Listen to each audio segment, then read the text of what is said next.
Bonsoir à tous, bienvenue pour ce premier épisode du podcast Tarla Night. Voilà, j'avais déjà tourné un premier épisode, malheureusement qui n'est pas sorti parce que bon, c'était lugubre cette histoire. Comme ce soir, à tout moment là, nos crânes ils sont coupés en 6 et c'est... Bon, tu verras à la fin. C'est insortable. Au bout des 1 heure, tu verras si c'était bien. Voilà, déjà ça commence. C'est ça aussi le podcast. Franchement, c'est le podcast le plus random, mais j'aime beaucoup le principe. Ah, merci, ça fait plaisir. Alors déjà, pour expliquer aux gens, ce podcast, c'est la vibe quand tu es avec tes potes, fin de soirée, tu sais, l'after soirée, où tu discutes de tout et de rien. Et voilà, juste tu discutes de tu sais pas de quoi, du sel. Juste après, tu vas parler du CAC 40. Enfin voilà, la vibe, c'est ça. Pour vous montrer à quel point ce podcast est une fraude, déjà j'ai mal au bras. Déjà ça commence alors que ça fait 30 secondes littéralement qu'on filme. Et pour vous montrer la charte graphique du podcast, alors attendez, juste on va se poser ici, à la lumière parce que ça vaut le coup quand même. Voilà, voilà les seules questions que j'ai pour le podcast, elles sont écrites sur un ticket, sur un ticket d'ATM, voilà.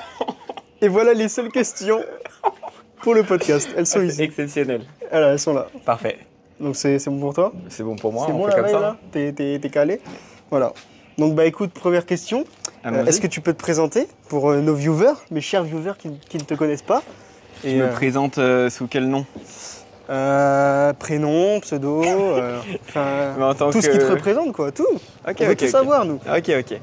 Bah, donc je m'appelle Marco, j'ai 25 ans. Ok. Et ça fait 2 ans que je suis freelance, que je suis monteur vidéo. Et donc j'ai travaillé avec des youtubeurs, avec des entreprises. Et ça en fait à distance, en voyageant. Et cette année là, il y a 1 mois, j'ai lancé un projet plus personnel de création de contenu sur Instagram, où l'idée c'est d'interviewer des backpackers autour du monde. Donc là en ce moment c'est en Asie, pour un petit peu avoir leur ressenti sur le backpacking, comprendre leurs doutes avant de partir, comprendre ce qu'ils ont appris, comprendre pourquoi ils sont partis. Plein de questions en fait que je me posais quand je suis parti il y a 4 ans. Ok. Et donc voilà, ça fait 1 mois à peu près, un peu plus d'1 mois que j'ai lancé le projet. Et il se porte bien? Et pour l'instant, ouais, il se porte bien. On est 35 000 là, sur Instagram. Et ça fait super plaisir de voir que les gens avaient aussi sans doute besoin d'entendre ces témoignages, comme moi j'aurais aimé les entendre. Et donc là, je suis dans la phase de réflexion de comment je fais évoluer le projet, quel nouveau format je vais ajouter, etc. Donc ce mois-ci, là, j'ai commencé à faire des nouveaux formats vlog, dont un avec toi, et oui, où le but c'était... Il sera dans la description d'ailleurs. Let's go. Et le but, c'était de trouver une auberge de jeunesse sans téléphone, en étant pas du tout dans le centre-ville. Et voilà, c'est des mises en situation, c'est des choses comme ça que je veux aussi ajouter et coupler aux interviews, pour vraiment voir la réalité en fait du backpacking, les galères qu'on peut avoir. Et vraiment, le but c'est aussi de démystifier ce que c'est le backpacking. Donc pas qu'avec des interviews, mais montrer voilà, que c'est cool, mais que aussi il y a des... c'est pas tout rose tout le temps, et c'est aussi ça que j'ai envie de montrer. C'est pour ça que pour l'instant j'ai quasiment pas publié de paysages. Moi je veux vraiment me concentrer sur l'humain, sur l'intention qu'il y a derrière le voyage, pourquoi on part, plus que la destination au final. Donc voilà, tu me dis hein, si c'est trop long. Non mais continue mec, là je suis en train de chercher le ticket où j'ai mis les questions, je crois que je l'ai perdu. C'est bon pour toi? Bon, je continue alors. Vas-y, continue. Mais donc voilà, là c'est vraiment le projet que j'ai envie le plus... Enfin, c'est vraiment dans ce projet que j'ai envie de mettre le plus d'énergie cette année. Parce qu'il me tient vraiment à cœur, il est vraiment aligné avec tout ce que j'aime. La création de contenu, mais aussi le voyage solo. J'ai cru que j'allais marcher dans la merde. Le voyage solo, pour moi, c'est vraiment... Pourquoi aussi j'ai créé ce projet, c'est pour donner envie aux gens qui ont cette envie de partir en cassant certaines peurs que les gens peuvent avoir. Par exemple, la peur de ne pas rencontrer des gens, la peur... toutes les peurs qu'on peut avoir avant de partir. Il y aura sans doute des petits témoignages qui vont montrer au final que ces peurs, parfois, elles valent pas le coup d'être là. Et donc, le but, c'est de donner envie aux gens de partir solo, parce que pour moi, le voyage solo, c'est la plus belle chose qu'on puisse s'offrir en tant qu'humain, parce que pour moi, c'est le meilleur exercice possible de développement personnel. Parce que dans le développement personnel, il y a des petites choses qu'on peut faire. Par exemple, je sais pas, changer d'environnement. Des fois, on dit, par exemple, quand on va changer d'environnement, on va mettre des nouvelles habitudes en place. Et par exemple, inverser son lit et son bureau, ça va créer des nouveaux automatismes. Oh, ça, je le fais tellement, je vois. Sauf que là, le truc en voyage, c'est que ça, c'est complètement démultiplié. Et c'est tous les 3 jours en fait que tu changes d'environnement, que tu recasses toutes les routines, et en fait ça c'est ultra formateur. Et toutes ces petites choses, par exemple la méditation. Alors, on se dit c'est bien de prendre 5 minutes tous les jours pour soi, où on s'assoit, on respire. En voyage solo, la méditation, parfois c'est toute la journée en fait que tu te retrouves seul à marcher avec tes pensées. Et en fait c'est vraiment tous ces petits exercices de développement personnel qui sont combinés, amplifiés, ce qui fait que plus tu pars longtemps, plus tu vas changer, c'est obligé. Et c'est vraiment ce truc de donner envie aux gens, d'essayer. Et je suis sûr que ça va avoir un impact positif sur eux. Mais vraiment, que ce soit sortir de sa zone de confort, que ce soit savoir se débrouiller seul, que ce soit rencontrer des nouvelles personnes et avoir plus confiance en soi, avoir plus confiance en ses capacités pour parler avec les personnes. C'est vraiment tout ce que tu peux trouver dans le développement perso, mais rassemblé, amplifié. Sur ton petit compte Instagram, quoi. Et c'est pour ça que le compte Instagram existe. L'aventure nomade. L'aventure nomade. Il sera en description, évidemment. Trop mec, bien. Mon bras, c'est... Ça y est, c'est déjà dur, là. Mec, mais je savais pas que c'était aussi dur. Je pense que c'est une position... Bientôt, on sera Non, mais vraiment, je pense que c'est pas une position pour le bras, en fait. Et vraiment, là, mon bras est tétanisé. Je ne peux plus rien faire, là. Ça va le faire. Bon, déjà... L'Insta, il a l'air de... les gens ont l'air de bien kiffer, vu que en un mois, quand même, t'es passé de 100 à 35 000 bientôt abonnés, je crois. Exactement. Donc les gens, déjà, ils kiffent le projet. Donc ça, c'est cool. Tu fais pas ça en mode pour rien ou quoi, tu vois. Là, je cherche un endroit pour poser le téléphone, je te le dis. Là, au premier truc, je pose le téléphone. Mais clairement, je pouvais pas m'attendre à ce qu'en un mois, il y ait 35 000 personnes qui me suivent, quoi. C'est clair. Vraiment, c'est dur. J'ai du mal à prendre du recul sur le projet parce que je suis vraiment... Tous les jours, je tourne des vidéos, je monte des vidéos. Tout mon focus, il est sur faire des meilleures vidéos tous les jours, inspirer les gens, etc. Donc parfois, je prends même pas cette pause de me dire « Ah ouais, voilà ce qui est arrivé ce mois-ci et tout ». Mais je me rends compte que c'est beaucoup. T'aimes ça, les stats? Non, mais vraiment, je trouve ça fou qu'il y ait 35 000 personnes qui aiment ce contenu. Parce que et merci à tous. Hein. Merci vraiment de... Ça a pris genre dès la première ou genre... En gros, ce que j'avais fait, c'est qu'avant de partir, j'avais déjà fait quelques interviews en France de backpackers, d'amis que j'avais rencontrés en voyage. Comme ça, j'avais du contenu d'avance avant de partir. Et ouais, comment ça a commencé vraiment? Les premières vidéos, elles n'ont pas forcément pris... Est-ce qu'il y en a une qui a vraiment fait péter l'Insta ou c'est plusieurs, c'est petit bout par petit bout, ou c'est vraiment un gros truc qui a fait péter? Je me pose 2 minutes parce que là j'ai envie de mourir. Je peux regarder rapidement sur Insta. Vas-y, hein. Bon, moi je soulage mon bras la team parce que là je suis en train de décéder. Je suis en train de chercher un endroit. Ouais, ok, oui, voilà, je viens de De revoir, ouais, en gros, la première interview qui a vraiment fait connaître le compte, c'était avec Flo Nomade. Donc En fait, c'est le fameux bon Flo. Exactement. Et au final, c'est la première personne que j'ai interviewée à l'étranger. C'est la première personne que j'ai interviewée en voyage. Et en fait, on avait fait une sorte de montée. On était monté au sommet le plus haut de Copenhague. Ah, c'est la vidéo dans la forêt là? Ouais, exactement. Okay, on avait fait une vidéo avant. Et en arrivant en haut, en fait, c'était de la brume de partout. Et donc on s'est dit, bon, bah, en attendant la brume, on va faire la petite interview, tu vois. Et ouais, c'était la première fois que je faisais une interview avec quelqu'un que je connaissais pas. Et au final, bah, vraiment, il y a quelque chose qui s'est passé sur cette interview. J'ai grave été touché par ce qu'il a dit. Et au final, bah, les gens aussi ont été touchés. Et ouais, bah, je crois que là, maintenant, elle a 450 000 vues, cette vidéo. Et ouais, elle a bien marché. Et au final, bah, c'est là qu'après tout a commencé à s'accélérer et les vidéos d'après ont bien marché aussi. Ça a enclenché l'algo et du coup. Ouais, et les vidéos que j'avais fait avant ont commencé à prendre alors qu'elles n'avaient pas forcément pris au départ. Ça fait un effet boule de neige en fait. Ouais. Une fois qu'il y en a une qui pète, il y en a d'autres qui pètent aussi et tout. C'est à peu près la 10e vidéo. En gros, je poste tous les jours.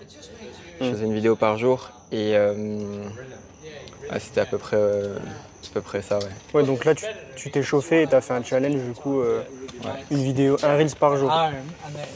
J'ai fait un challenge, ouais, pendant un mois, j'ai fait un Reels par jour. Après, j'ai continué, je crois que je suis arrivé jusqu'au 38e jour où j'ai enchaîné. Et après, là, je me suis permis 2 jours où j'ai pas posté. Mais j'essaye vraiment le plus possible d'être régulier et de poster tous les jours. Et si je peux réussir à le faire, je le fais. Mais je pense peut-être que sur la fin des 38 jours, bah, j'étais trop dans ce truc, il faut absolument que je publie ce soir. Ouais. T'es accro un peu à l'algo je sais pas si c'est accro à l'algo, mais c'est vraiment ce truc de se dire bah, il faut que je garde cette discipline. Ouais. Si un jour je manque ce truc, bah, après je vais plus avoir envie de... Ça va être plus dur en fait de publier, tu vois. C'est comme, je sais pas, quand tu vas à la salle et que bah, y a un jour tu vas pas alors que t'as prévu et du coup t'es un peu deg genre de pas l'avoir. Et au final, bah, si tu te permets de plus y aller, après bah, ton cerveau ça se déconnecte et bah, tu t'en fous en fait. Ouais. Donc vraiment je me suis dit bah, ça va faire pareil. Si je commence à publier tous les jours, bah, à un moment ça va être plus dur de garder cette routine, quoi. Donc c'était vraiment ça que je voulais éviter. Et au final, je me suis quand même rendu compte qu'à la fin, en fait, comme je faisais des tournages tous les jours, toute la journée, etc., je rentrais de plus en plus tard. Ce qui fait que j'avais de moins en moins de temps pour faire la vidéo, parce que je ne veux pas la publier non plus trop tard. Ouais. Et donc, ouais, parfois, je me pressais. Je sentais qu'il y avait besoin peut-être encore d'1 heure. Tu veux qu'on se pose? Je pense qu'on va se poser. Hein. Attention à personne. Vas-y, on continue. Ah, ouais, en fait, il y a quelqu'un. Mais... qu'est-ce que je voulais dire? Mais ouais, je sentais que sur les derniers jours, il manquait des heures de travail sur les vidéos. Et donc, ouais, je me suis permis de faire un jour off pour reprendre un peu de l'énergie. Et puis bah, surtout que je pense que mon gros problème, c'est que j'ai pas d'avance. C'est-à-dire que les vidéos que je poste, des fois, l'interview, je l'ai fait le jour même. Ouais, j'ai fait l'interview le jour même et le soir, il y a même les personnes que j'interviewe, elles se disent attends, c'est pas possible, ce soir-là, tu sors la vidéo. Ouais, parce qu'en fait, ce qu'on voit pas sur Instagram, c'est que les interviews, elles durent 1 heure. Oh. Parfois. On peut se mettre sur la petite table. Oui. Hein. Parce que c'est bien éclairé là, tu penses? Bah, en vrai, il y a une petite lumière. On va voir. Hein. On revient à la gym. Hein. Incroyable dans ce podcast. Ah, ce podcast est fou. Hein. Attends, je regarde vite fait. Comment je peux faire? Attends, tiens comme ça et moi je regarde de l'autre côté. Tu vas faire du montage ou pas Il y a 0 montage. Il y a 0 montage. C'est ça le but du podcast. C'est moi qui tiens maintenant, c'est ça? Ouais, allez, vas-y, parle tout seul maintenant. Là, je sors la petite lumière. Ok, trop bien. Tu l'as mis où là? Non, je l'ai dans la poche. Tiens, c'est ça que tu cherches. Merci, chef. Mais je sais plus ce que je disais. Oh là là, mais qu'est-ce que c'est beau. C'est magnifique. Incroyable. Mais donc ouais, je manquais d'avance et je pense que c'est ça qu'il faut que je travaille. C'est plus La discipline de... Avoir un peu d'avance, un peu mieux planifier comment je travaille, quoi. Parce que du coup, alors la team, on fait les réglages en même temps, mais moi, je suis l'intervieweur quand Là, même. le trépied, c'est une bouteille de coca, hein. Exactement. C'est terrifiant. Non, tu peux pas dire Et ça. pourquoi tu la centres pas à la bouteille? C'est vrai. Toi, t'es malin, toi. T'es malin comme un lynx. Ça glisse. Un petit peu. Mais Attends, du je coup... mets mon téléphone. Ok, bien vu. Oh là là, le plan, Bon il est magique. Ouais, elle est incroyable. Je sais pas si toi t'es bien encadré. T'inquiète, je vais me mettre...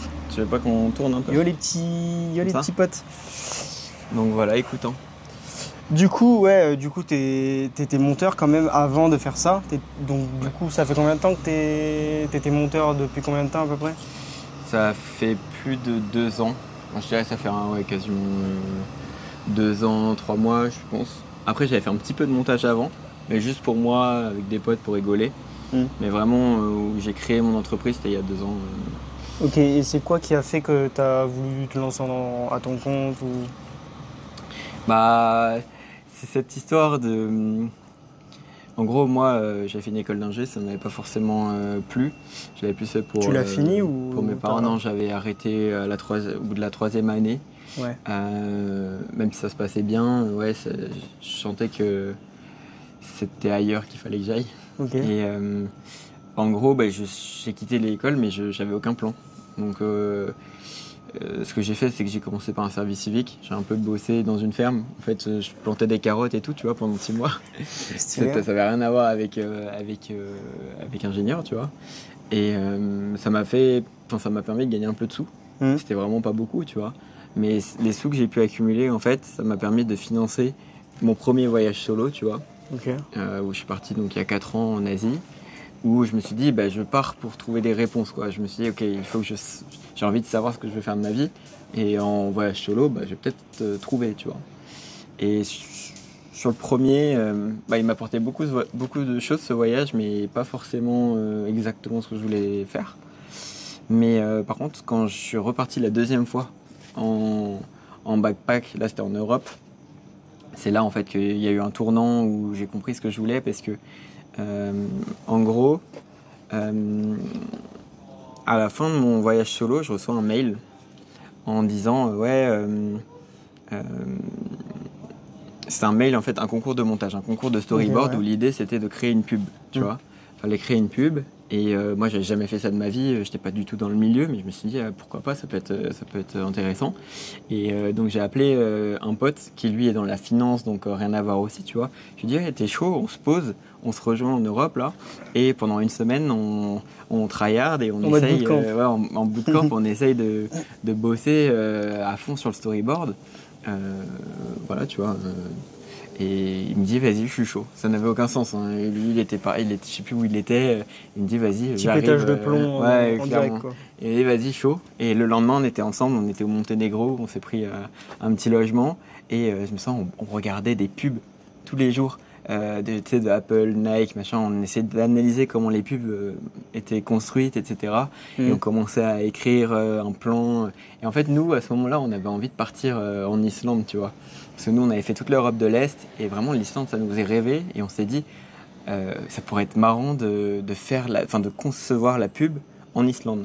Parce que l'idée, c'est que si tu gagnais, donc si c'était toi le vainqueur du storyboard, et la marque te payait pour créer la pub que tu as imaginée, tu vois. Okay. Donc si on gagnait, en fait, on allait en Islande. Donc on s'est dit, ce serait incroyable, quoi. Et donc on a créé tout un truc autour de l'Islande. Et pour donner l'impression que on était une équipe un peu rodée, parce que nous on était 2 mecs qui étaient pas du tout du milieu. On a dit, vas-y, nous on a une danseuse, on a un cadreur, on est une équipe de 4, et on est chaud, on va vous faire une pub de fou, tu vois. Et donc on a bossé toute la semaine, tu vois, dessus. On s'est pas dit forcément qu'on avait fait un truc de ouf, tu vois, mais on avait donné tout ce qu'on avait, en tout cas. J'avais tout donné, et lui aussi. Et on a envoyé, tu vois, le storyboard. Et puis après, on est reparti chacun de notre côté en voyage solo, tu vois. Et une semaine après, ou 2 semaines, tu vois, je reçois un mail, et je vois je suis dans la liste des vainqueurs, tu vois. Ok. Et je vois, mais je suis fou, tu vois. Je me dis, mais attends, on a gagné, tu vois. Je l'appelle, je lui dis, on a gagné le concours. Il pète un câble, il dit, mais c'est pas possible, machin. Et là, on s'est dit, mais attends, mais faut qu'on trouve l'équipe qu'on a créée maintenant. Il faut qu'on trouve la danseuse, faut qu'on trouve le cadreur, parce que on n'avait pas toutes ces personnes, donc on a fait des stories sur Insta, urgent, on recherche une danseuse, on recherche un cadreur, etc. Et au final, on arrive à créer l'équipe en 2-3 jours, tu vois. Et vraiment, quelques jours, voire semaines après, on était en Islande, tu vois. Et donc, on s'est tous rejoints à l'aéroport. On s'était jamais vus, tu vois. C'était n'importe quoi. On se dit, mais attends, là, on part tous ensemble, on s'est jamais vus, et on va créer une pub pendant 5 jours. On va aller dans tous les spots en Islande, et on va faire des. Et franchement, c'était fou cette expérience. Et au final. Je me souviens du premier jour où ils nous annoncent qu'il va y avoir, parce qu'on y est vraiment allé l'hiver, et l'hiver en Islande c'est quand même bien le bordel. Et donc ils disaient il y avait des routes qui étaient bloquées. Je me souviens le premier jour quand on a pris la voiture, la voiture elle bougeait sur la route toute seule, tu vois, on se prenait des branches, machin. Mon pote il était comme ça au volant, il tenait fermement, mais ça, le truc il bougeait, machin. Je me souviens, le premier plan qu'on a voulu faire, on est sorti de la voiture, et limite on n'arrivait même pas à sortir de la voiture tellement il y avait de vent, tu vois, on poussait les portes. Et on a voulu faire un premier plan où la danseuse était au bord de la plage de sable noir, tu vois, et elle voulait danser. Et le truc, c'est que déjà, sa tenue, ça s'envolait à moitié. Le cadreur, en fait, il pleuvait, donc on lui a mis un parapluie. Le parapluie s'est retourné direct. Il bougeait. Enfin, on s'est dit, mais on va jamais réussir à créer quelque chose, quoi. Et au final, on a réussi à finir cette pub. Et c'est vraiment cette expérience qui m'a fait rentrer dans la création de contenu et qui m'a vraiment fait avoir le déclic de me dire, ouais, je kiffe ça. Parce que j'étais aux côtés d'un cadreur qui était chaud. Et qui ça m'a vraiment ouvert les yeux sur le métier. Je me suis dit, c'est incroyable de tourner. Et puis après, on a fait pendant 1 mois le montage. Et c'est la première fois que je mettais autant d'énergie dans un montage. Et tu montais déjà avant ou... Franchement, je regardais quelques formations et tout, mais j'avais pas de clients avant. Je montais pour personne. Et je pense que c'est sur cette expérience-là que j'ai le plus appris. Parce qu'en fait, pendant 1 mois, tous les jours, je regardais des vidéos, puis j'appliquais à la vidéo, etc. Et franchement, tu vois, la vidéo va avoir 2 ans et demi, 3 ans, un truc comme ça. Et au final, c'est toujours la vidéo que j'utilise pour promouvoir pour ce que je fais. Donc, Et du coup, elle est sortie officiellement sur... Ouais, sur YouTube. Ok. Faut taper Visual Iceland. Ok. Et c'était du coup une promo pour une marque qui s'appelle Music Bed. Et en gros, c'est une librairie de musique, mais pour les professionnels. Donc, tu sais, c'est plus des Netflix, des Disney qui vont utiliser ces musiques, quoi. Et ouais, c'est vraiment comme ça que je suis rentré dans la création de contenu. Et de là, après, sur ces 1 mois de montage, moi, je me suis dit, ok, c'est ça que je vais faire du montage. Donc quelques mois après, j'ai ouvert mon entreprise et j'ai eu mes premiers clients grâce à cette vidéo, quoi. Ok, ah ouais, du coup, elle t'a bien aidé à démarrer et tout. Elle m'a bien aidé, clairement. Ok. Oh. C'est fou la comparaison parce que moi, genre vraiment, quand j'ai créé mon truc, c'est limite juste parce que j'ai eu le seum qu'un de mes potes m'ait dit oh, tes miniatures perso, c'est de la merde. Et du coup, genre, j'ai pris le seum, j'ai tryhard et du coup, c'est devenu mon métier alors qu'en plus, je voulais faire monteur de base. Enfin. Genre rien ne va... Ouais, parce que toi, tu faisais depuis longtemps déjà des vidéos sur YouTube. Ouais, ça faisait au moins 9-10 ans déjà que je faisais des vidéos et tout. Mais genre miniature, tu vois, je m'en foutais un peu. Enfin, en plus, c'était il y a pas longtemps que c'est à la mode et tout, qu'il y a des graphistes vraiment qui font ça à plein temps et tout. Et du coup, moi, j'étais comme les youtubeurs, tu vois, je m'en foutais. Je faisais une miniature en 2 secondes sur Canva avec un titre et moi au milieu et puis basta, tu vois. Et du coup, je crois qu'on était en vacances. Et je sais plus pourquoi j'avais fait une miniature horrible sur Canva. Elle est encore sur ma chaîne parce que tellement elle est légendaire cette miniature, je l'ai laissée. Et franchement, elle est pépite. Genre, c'est une grosse miniature Canva avec un fond rose dégueulasse. Et un gros meme stonks au milieu. Et du coup, je l'ai laissée. Et en fait, je sais plus, il y a un pote qui m'a dit ouais, franchement, là, tes miniatures, ça va pas, elles sont dégueulasses et tout. Tu devrais vraiment apprendre à en faire et tout, machin. Et je sais plus, il a dû dire ça et me vanner plusieurs fois dessus, tu vois. Et du coup, genre, j'ai pris ça, je me dit, ok, vas-y, je vais tryhard. Et du coup, je sais pas pourquoi je suis tombé là-dedans, dans le graphisme. Pile au moment où aussi je commençais un peu à me dire, ah, je vais lancer mon entreprise et tout. Du coup, déjà de base en montage. Et au final, j'ai eu qu'une chaîne, j'ai monté que pour une chaîne, une ou deux chaînes max. Et genre, ça, les montages, ça a duré quoi, 4 mois. Et après, déjà, de toute façon, j'ai eu des clients pour les miniatures. Et puis du coup, bah, j'ai fait quasiment que ça, quoi. Donc, C'est trop cool. mon Et- métier, c'est à cause d'une vanne, genre vraiment. Et la personne qui t'a vanné depuis, elle te parle toujours ou pas? Oui, oui, c'est mes potes, Ouais, ouais. mes brothers. Ils m'ont donné une carrière, donc Ouais. bien vu à eux. Ouais, c'est cool, en On vrai. les embrasse en vrai. Vannez-moi encore et comme ça je deviendrai plus fort. Donc en vrai, Effectivement. merci. Ouais, c'est Mais marrant parce que parfois la motivation elle peut venir de choses négatives, on va dire. ouais. Tu sais? Bah, je sais que ça marche bien sur moi, les trucs en mode. Bah, on me dit qu'il y a un truc que je sais pas faire Ouais, ouais, ouais. et du coup ça te motive de fou. Je sais qu'il y en a que ça démotive, mais Ouais, genre moi c'est un truc genre ça me motive, je me dis ah oui ok ouais. vas-y je vais te montrer que je suis pas nul à chier et que du coup Mais je crois que c'est encore plus puissant de vouloir. Enfin, d'être motivé par ce genre de choses qu'être motivé par le résultat final, tu vois. hmm. D'être plus motivé par te dire je vais lui prouver que en fait je fais des bonnes miniatures que euh, j'ai envie de faire des bonnes miniatures, tu vois. Ouais. Mais ok, ouais, c'est intéressant. Donc du coup juste après ça tu t'es mis à ton compte et du coup tu avais déjà voyagé du coup une fois en Asie et une fois en Europe Ouais, exactement. avant de te mettre à ton Ouais, compte. ouais, exactement. J'avais fait 2 voyages solo et un peu à deux parfois, juste avant de partir, ouais. Ok. Et du coup du coup là ça fait 2 ans. Tu t'as voyagé depuis du coup en mode digital nomade. Ouais, donc l'année dernière, c'est l'année dernière que j'ai fait vraiment l'année test digital nomade Ok. où en gros je me suis dit vas-y je pars et je vois si je peux voyager et travailler en même temps. Donc la première fois c'était à Bali en début d'année. Ok. Je suis parti 2 mois et franchement c'était cool, c'était une bonne expérience. Et je me suis dit bah j'allais réitérer quelques mois après où je suis parti 1 mois au Vietnam, puis 2 mois en Corée. Donc au final j'avais fait 5 mois en Asie. Et au final, j'ai senti quand même un vide à la fin de cette année, à la fin de ces voyages, où en fait, quand je les mettais en parallèle des premiers voyages que j'avais fait en solo, je me disais, mais en fait, c'est pas le genre de voyage que j'ai envie de faire, c'est les voyages que je faisais avant, c'est les voyages où j'explorais, je rencontrais des nouvelles personnes, Hmm. et où justement j'avais un travail sur moi-même, parce qu'au final, quand t'es... Enfin, moi, ce que j'ai ressenti, c'est que quand t'es digital nomade, ou juste tu te poses par exemple 2 mois à Bali, bah, en fait c'est comme si tu avais déplacé ton bureau Ouais. de France ailleurs, mais au final t'as pas tout ce que le voyage peut t'apporter.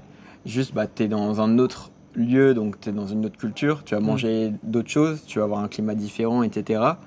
Mais limite ça s'arrête là, tu vois. Alors Ouais. en vrai, forcément tu vas avoir moins de sollicitations, tu vois, extérieures, parce que comme tu es super loin, et bah par exemple je sais pas si ton pote il a besoin que tu ailles le rejoindre pour bah là tu peux pas, tu vois, donc t'es Donc, plus focus sur ton tous les taf. petits détails que t'as Ouais. chez toi que là t'as pas quoi. Ouais, je pense que c'est bien que Donc si t'élimines beaucoup de distractions et tout quoi. exactement. Je pense que c'est bien si tu veux si juste tu veux continuer à développer ton activité de digital nomade, etc. Mais si vraiment ce que t'aimes c'est le voyage, l'exploration, rencontrer des nouvelles personnes, tout ce que tu as pu vivre dans un voyage solo, bah tu vas te sentir frustré. Tu vas te Ouais. dire ah, mais je rencontre personne, il y a un manque et tout. Et c'est vraiment cette frustration qui m'a dit bah, ok cette année tu repars en sac à dos, tu reprends ton sac et tu revis les voyages que tu vivais avant. Et après bah, je me suis dit bah, en plus je vais faire ce projet que j'avais en tête depuis super longtemps en vrai.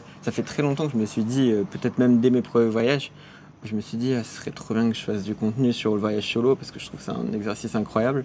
Mais j'arrivais jamais à trouver le bon format, la bonne forme. Hmm. Et puis moi, je me sentais pas du tout à l'aise de parler à la caméra et de parler de mon expérience. Je me suis dit, en Ouais. plus, il y a plein de gens qui le font déjà, Ouais, qui tu font mieux. pensais pas Donc je me forcément suis dit, légitime ou quelque chose comme ouais, ça. c'est ça. Et puis je me dis, bah ouais, pourquoi moi je serais plus légitime que quelqu'un d'autre, etc. Donc ouais, j'arrivais pas à trouver le format, etc. Donc je me suis dit, bon bah je laisse de côté ce projet, mais je me suis toujours dit, mais j'ai envie de faire un truc sur le backpacking parce que ça manque d'infos, tu vois, quand même. Et ça manque de vrai. Quand tu regardes sur Insta toute la niche voyage, c'est que de la mise en avant de destinations, d'itinéraires, de spots à Ouais. faire, etc. Et jamais de... Alors c'est très bien, hein, c'est bien que ça existe, tu vois, comme ça, bah, justement, si tu as besoin de planifier un itinéraire et tout, tu as les ressources.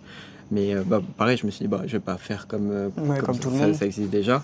Et je me suis dit, par contre, ce qui manque, c'est vraiment le côté vraiment authentique, entre guillemets, le côté humain, le côté, on voit vraiment ce qui se passe, les galères et tout, tu vois. Et, euh, et de là, en fait, où il y a eu un switch, je me suis dit, ok, c'est bon, j'ai le format, quoi. Le format, ça va être des petits vlogs avec des gens et des interviews. Et là, je me suis dit, ok, maintenant que j'ai ce format, c'est parti, quoi. Je vais enfin pouvoir développer cette idée que j'avais en tête. Tu vois, bah là, ça fait qu'un mois que j'ai lancé, donc il faut encore que ça se construise, tu vois. Je pense Ouais, que le ouais, voyage, dans 2 mois, il sera peut-être un peu différent, tu vois. t'es toujours en phase de test, quoi. Ouais, en phase de test, mais en tout cas, je suis content parce que c'est vraiment aligné avec ce que j'avais en tête. Ça partage les valeurs que j'avais en tête, tu vois. Donc, voilà, pour l'instant, je suis content. Et puis là, ce voyage, il est en train de me ressourcer. Enfin, vraiment, je la vois tellement la différence entre les voyages que j'ai fait l'année dernière. Là, je trouve ça fou, quoi. Tout ce que j'ai pu vivre en un mois. Mm. Et puis, bah, ce compte, c'est aussi une forme de souvenir. Parce que bah, Ouais. toutes les interviews, je les regarde et je me dis, oh, c'est ouf, j'ai vécu ça avec cette personne. Je l'ai rencontré comme ça, on avait fait ça et tout. Et parce que chaque rencontre, c'est des aventures, c'est des choses comme ça. Et ouais, ça me fait un énorme souvenir de rencontre au final. Ouais. Et ouais, non, je trouve que c'est ouf à quel point c'est les rencontres qui vont forger le voyage et qui vont créer les souvenirs. Parce qu'en fait, quand tu partages quelque chose avec quelqu'un, bah, tu vas garder une trace dans ta tête. Alors que quand tu le fais tout seul, bah, tu Ouais. l'oublies. Ouais, c'est vrai. Et moi, tout ce que j'ai fait tout seul l'année dernière, bah, je Tu l'ai te oublié, souviens quoi. plus de rien. Donc dès que j'ai fait des rencontres marquantes, je me souviens, tu vois. Ah, je me souviens, à Bali, j'avais rencontré un local, on avait parlé, machin, ça je me souviens. Par contre, ce que j'ai fait pendant une semaine où j'étais tout seul, je sais plus. Et là, en fait, c'est super riche parce que je rencontre des nouvelles personnes tous les jours et tout. Et vraiment, je pensais pas que c'était possible, mais j'ai l'impression d'avoir la flamme comme si c'était mon premier voyage, tu vois, tout seul. Ouais. De redécouvrir tout ce monde et tout. Et voilà.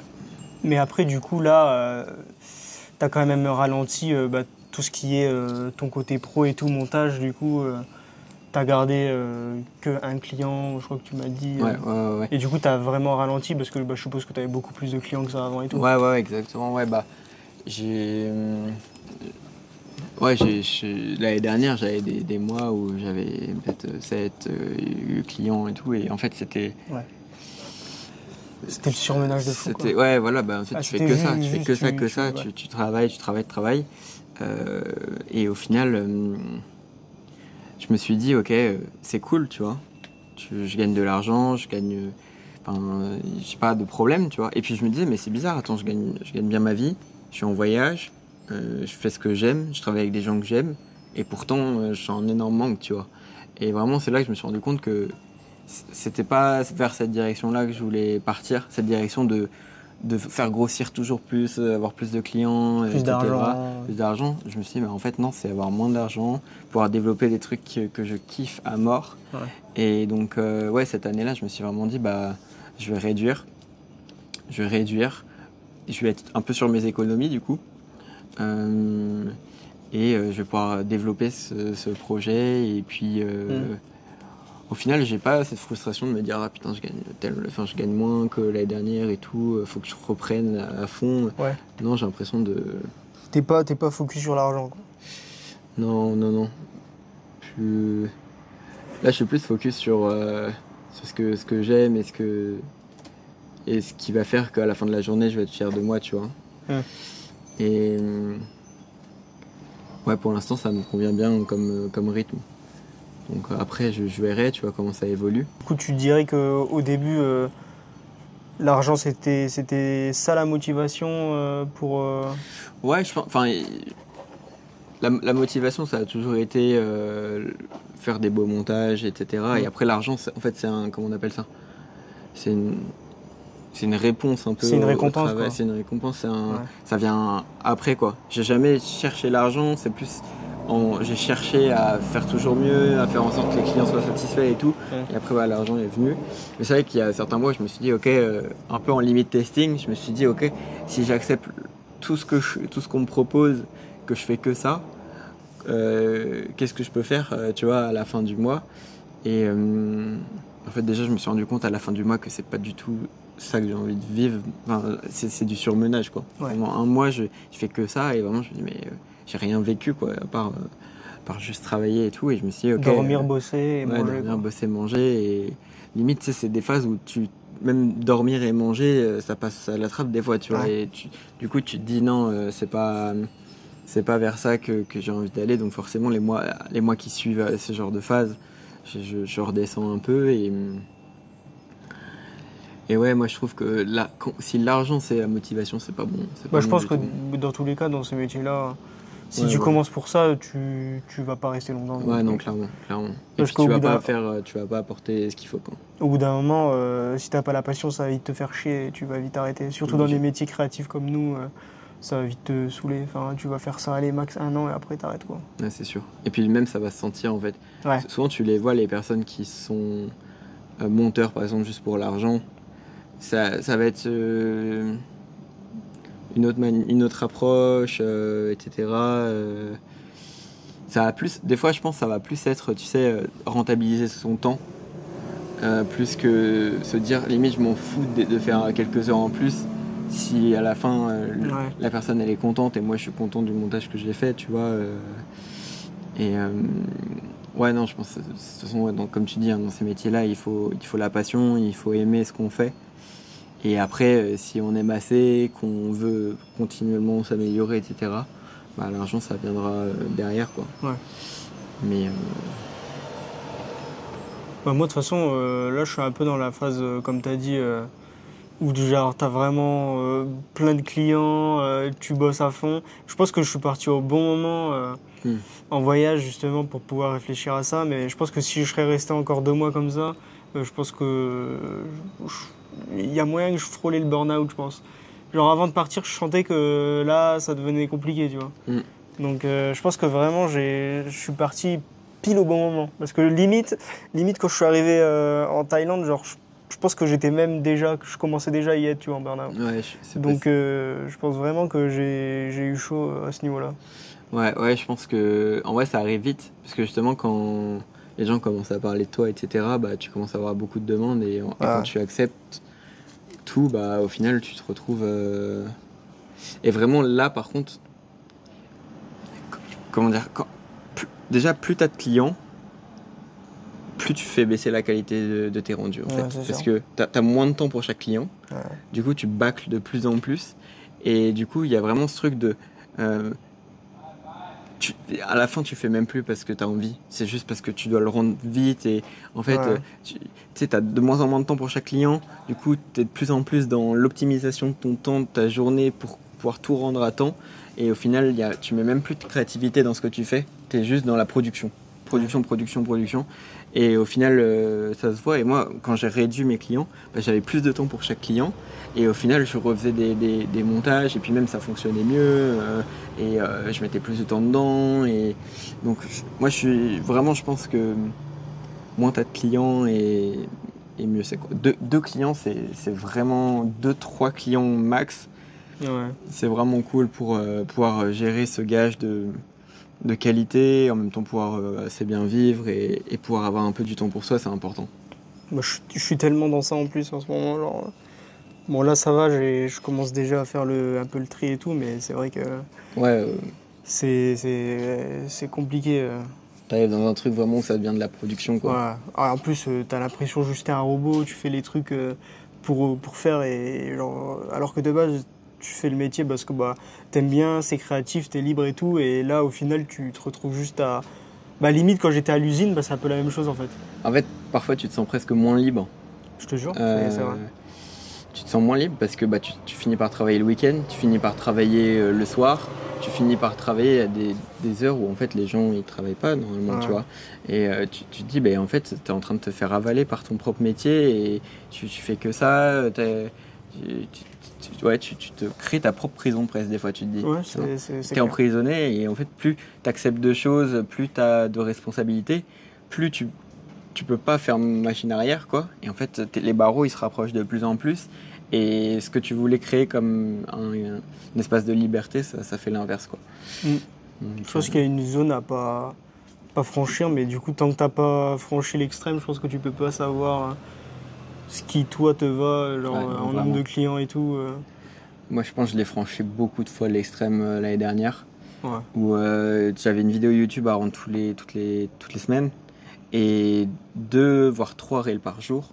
Et vraiment, enfin, c'était une utilisation où en fait, quand j'envoyais la version à un client, et en attendant le temps de retour, je faisais les autres montages. Après, le client, il me faisait les retours. Je faisais ses retours en attendant les autres retours. Et en fait, c'était vraiment le truc où si je faisais pas cette optimisation-là, je pouvais même pas rentrer. Ouais, et en fait, tu t'arrêtes jamais. T'es là, tu réponds à un client et dès que t'as répondu, tu passes à l'autre. Et vraiment, mais là, je me suis dit, mais attends, dans quoi je suis en train de m'embarquer là? Pourtant, tous les clients avec qui je travaillais, j'étais très content. Tu vois, c'est moi qui étais allé vers eux et j'avais trop envie de travailler avec eux. Et pourtant, en fait, à un moment, je me suis dit, mais attends, mais il y a un problème là, tu vois. En plus, il y a toujours, au début, surtout quand ça fait pas longtemps que tu t'es lancé, t'as toujours ce truc de ah ouais, mais je vais pas refuser un client parce que au début j'avais pas de clients et tout, et genre là limite tu te dis je vais quand même pas refuser, alors qu'avant j'aurais été trop content d'avoir des clients qui viennent vers moi et tout, et du coup t'es un peu en mode ah mais non vas-y, ça se fait pas pour le mois d'avant, tu vois, de refuser des gens et tout. Moi je suis encore un peu dans ça. Bon là je commence à refuser et tout. Mais c'est vrai que j'étais beaucoup dans ça de je vais pas refuser, alors que au début c'était compliqué et tout, au début t'en vis pas, et maintenant je peux avoir des clients de fou et genre je leur dis non, tu vois. Du coup moi j'étais encore dans ce truc de c'est compliqué de dire non, alors que il y a des mecs qui se lancent là-dedans et qui en vivent même pas, tu vois, et toi t'es là, t'as presque tout le monde, je vais pas dire tout le monde non plus parce que voilà, mais t'as quand même beaucoup de gens et tout qui viennent vers toi et genre tu les refuses, tu vois. Et c'est frustrant un peu. Et je pense que ça vient aussi du fait que quand on commence, et je pense que c'est bien de le faire, c'est d'accepter toutes les opportunités qui se présentent à toi, parce que c'est ça qui va te faire progresser le plus, tu vois. Ouais, c'est clair. Même si les clients ils sont pas ouf au début et tout, t'acceptes tout. Et ça va te forger. En fait, si t'acceptes rien, tu vas pas progresser, tu vas pas comprendre ce que t'aimes, ce que t'aimes pas et tout. Donc en fait, il y a vraiment cette dynamique de il faut tout accepter au début. Et je pense que c'est bien. Le truc, c'est qu'après, une fois que tu as pris cette habitude et que tu as vu que ça t'aidait, tu te dis, je vais continuer comme ça à l'infini, en fait. Comme accepter toutes les opportunités, ça me fait grandir, je vais le faire tout le temps. Sauf qu'au bout d'un moment, en fait, c'est ultra néfaste de le faire. T'as une espèce de plafond de verre. Au bout d'un moment, c'est l'inverse qu'il faut faire, quoi. Ouais. C'est vraiment... je commence seulement à faire l'inverse. Ouais. Et ça m'a quand même mis 1 an, parce que dis-toi que j'ai encore des clients que j'avais au tout début, moi. Alors que j'ai quand même fait du chemin depuis, mais j'ai vraiment encore des clients. Bon, après, c'est pas les plus chiants, les clients que j'ai depuis le début. Eux, ils sont cool, mais d'autres qui sont arrivés, juste après ou quoi, je les ai encore, tu vois. Et je sais qu'il y a pas longtemps, j'ai encore accepté des clients, mais je me dis, mais pourquoi j'ai accepté ça, genre, alors que j'en ai pas forcément besoin, tu vois, mais juste j'étais en mode, ouais, mais quand même, je vais pas refuser, tu sais. T'es là. Ah, mais quand même, tu vois, 300 € sur un mois, avant, c'était un truc de ouf, tu vois. Là, je suis en mode, mais ouais, je vais pas refuser quand même, tu vois. Et en fait, petit truc, parce que un client par un client par un client, en fait, ça t'en fait 10 d'un coup. Et du coup, tu te retrouves... Et encore, moi, ça va, genre, j'étais pas en mode, ouais, je fais des nuits blanches et tout, machin. Mais genre, vraiment, mes journées, je faisais que ça, quoi. Je bossais, je dormais, je mangeais, quoi. Et... je pense vraiment que la corde, elle était à 2 doigts de péter et je suis parti vraiment au bon moment. Ouais, tu vois. Mais je pense qu'il y a aussi ce truc de... T'as pas envie de refuser parce que t'as pas envie de perdre à jamais un client. Enfin, de dire, tu sais, aussi, ouais. si je lui montre qu'en fait, je suis pas intéressé, il reviendra plus jamais vers moi et peut-être que je vais passer à côté de quelque chose. Et puis aussi, je pense qu'il y a ce truc toujours que tous les humains ont, c'est le regard des autres et se dire...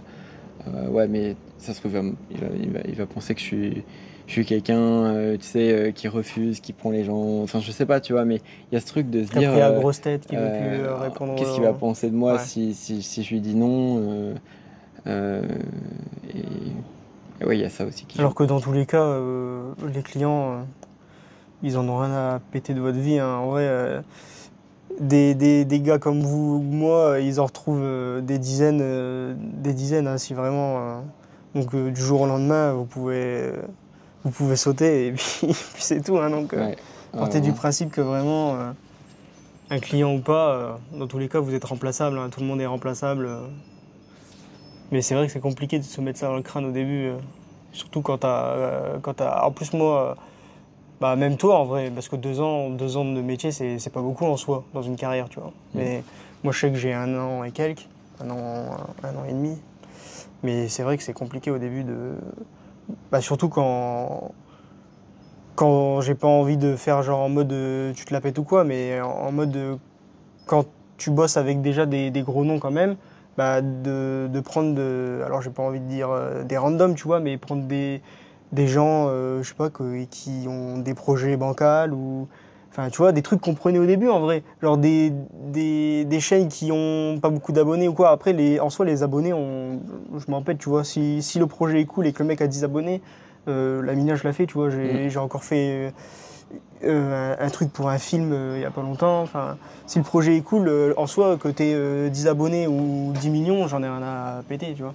Mais c'est le truc d'accepter vraiment les clients qui te font kiffer et pas juste prendre les clients Ouais, parce qu'il faut prendre et juste pour faire de l'argent, quoi. C'est ouais. vraiment le truc. Ouais, je pense vraiment la phase à la fin, c'est déjà d'accepter que les clients avec qui tu as envie de bosser. Ouais. Et même se rendre compte que parfois, même si tu as envie de bosser avec la personne, bah Bah, juste tu peux tu pas. l'acceptes pas quand même parce que t'as plus le temps en fait. Ouais. Et Parce que déjà, juste quand tu vois, là, parce que tout à l'heure, tu as dit 3 shorts par jour et une vidéo YouTube, quand tu vois juste le taf pour un short, un mm, reel, comme toi tu fais déjà tous les jours, quand t'en fais 3 plus une vidéo YouTube, et genre rien que moi, quand je vois, parce que avec ma chaîne à côté, comment je galère pour faire ne serait-ce qu'une vidéo par mois, et une miniature, bon maintenant c'est 3 miniatures par vidéo, mais genre, comment tu peux accepter autant de clients, genre, alors que quand tu vois juste pour ton truc perso le temps que ça te prend, c'est. Tu te dis, mais c'est pas possible de s'affliger ça, genre. ouais, non, c'est ce que je me suis dit au bout d'un moment. Je me suis dit, mais attends, mais jusqu'à quand je vais pouvoir faire ce truc? C'est pas possible quoi. C'est. Et c'est marrant parce qu'il y a aussi ce truc que j'ai remarqué, c'est que tu sais, au bout d'un moment, tu réduis. Du coup, imaginons, je sais pas, t'as 3 reels par jour et une vidéo YouTube. Bah, tu te dis, bah vas-y, la vidéo YouTube, je l'enlève. Comme ça, j'ai plus que 3 reels par jour. Et bah au final, t'es pas forcément plus productif. Ouais. Et au final, tu vas pas forcément rendre les projets plus tôt parce que t'as plus de temps. Tu vas juste, du coup, plus procrastiner, te dire, ah bah ça va, j'ai tout ce temps libre maintenant. Et ça, j'ai remarqué qu'en fait, plus je réduisais, Et moi, tu et bossais moins rapidement. j'étais. Parce que limite, dans les phases où j'étais le plus overbooké, c'est les phases où je rendais le truc, les trucs les plus en Non, mais avance. c'est clair, hein. Et c'est abusé, tu vois, parce qu'en fait, comme tu fais que ça, bah, ton cerveau, il n'a pas le temps, enfin, il est ultra productif. C'est comme le fait d'avoir une deadline, hein. Mm. Je sais que quand Ouais. j'ai une deadline, je le rends à temps. J'en ai pas. Bah, des fois, j'oublie et tu vois, des trucs tout cons Ouais, comme ça. exactement. La deadline, c'est. Genre, vraiment, le truc de se mettre une deadline, ça marche de fou. Ouais. Et je sais que ça m'arrive encore maintenant, hein. Des Ouais. fois, on me dit, ah, oh, il y a un truc à faire pour machin, on me donne pas de date. Bah, tu peux être sûr que si le mec me renvoie pas un message, j'ai oublié. Ouais. Bah, la puissance des deadlines, c'est vraiment tout ce qui. Parce que je pense que quand tu as beaucoup de clients, Ouais. et bah, c'est un mécanisme de deadline croisé, peut-être, où tu te dis, ça se trouve, les deadlines, elles sont loin, mais tu te dis, mais attends, comme j'ai aussi ça, qui ont ces deadlines là, bah, tu te dis, ok, bah, si je veux pouvoir rendre quand même le truc dans une semaine, il faut que je le commence maintenant. Et, et ce qui fait que bah, tu fais tout, Ouais, tout s'emboîte et ouais, tout s'emboîte et tu tout rends tout t'enchaîne quoi. à. Et du coup, tu rends les trucs en avance parce que bah, tu avais prévu que comme tu avais. Ouais, c'est un mélange. Plus tu as de deadline et plus ça va couler quoi. Mais à un moment, c'est pas vivable non plus. Donc, Ouais. Donc du coup, là maintenant, du coup, t'as réduit le taf. T'as quand même gardé du coup un client pour quand même te faire de l'argent, quoi. Parce que bah faut quand même que tu puisses voyager et gagner de l'argent, c'est important. Exactement. Mais du coup, là, on va dire que niveau taf, c'est 25% de taf et le reste, tu mets tout dans ton projet. Ouais, je dirais que c'est à Niveau peu près ça. pourcentage. Ouais, c'est même un truc genre 20-80, un truc comme ça. Ok, ouais. C'est 20-80 et... Et t'as une durée, tu te dis, genre, tu te donnes quoi? Tu te donnes un an ou genre, t'as pas forcément de durée Pour ou le temps du voyage ou... Bah moi, pour moi, ce projet, j'ai envie de le faire durer indéfiniment, tu vois. Après ce voyage-là, il va s'arrêter à Noël. Il va s'arrêter dans 7 mois à peu près. Et bah là, pendant 7 mois, j'ai envie de faire vraiment plein de vidéos sur le backpacking, sur tout ce que je visite et ce que je vois et les personnes que je rencontre, etc. Mais j'ai vraiment ce truc de me dire, tu vois, c'est un peu comme l'ikigai, tu vois. C'est vraiment ce truc d'avoir trouvé le truc qui aligne tout ce que t'aimes dans la vie, tu vois. Et ce projet-là, pour moi, il aligne tout ce que j'aime.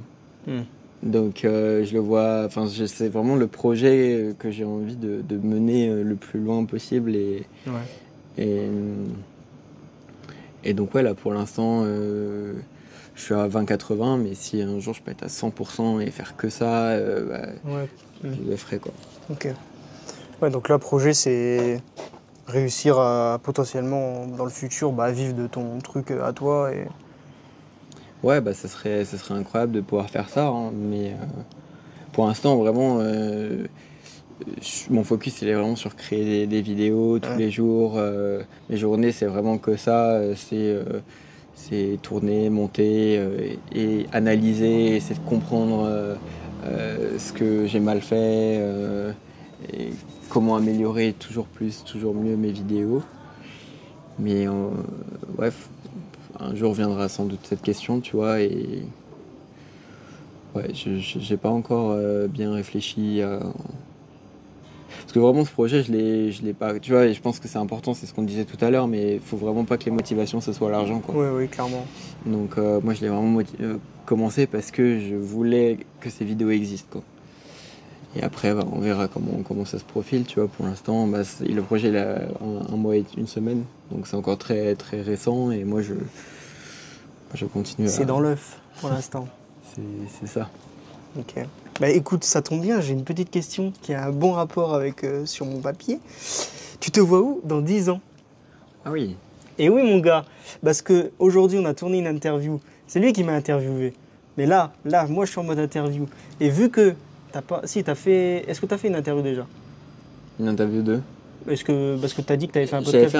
J'ai fait un podcast, mais j'ai pas parlé de tout ce qu'on a parlé. C'était plus... c'était plus axé sur comment moi je crée mes vidéos sur l'aventure nomade, etc. Okay. Comment je rencontrais les gens, etc. Mais oui, mais non, donc ouais, j'ai jamais répondu à cette question. Et oui, monsieur. Moi, je suis en mode interview très, très et là, la reverse, tiens, la carte reverse, tu te la manges comme ça, mon grand. Mais déjà, dans 1 an, c'est dur. C'est vrai. Dans 5 ans, encore plus.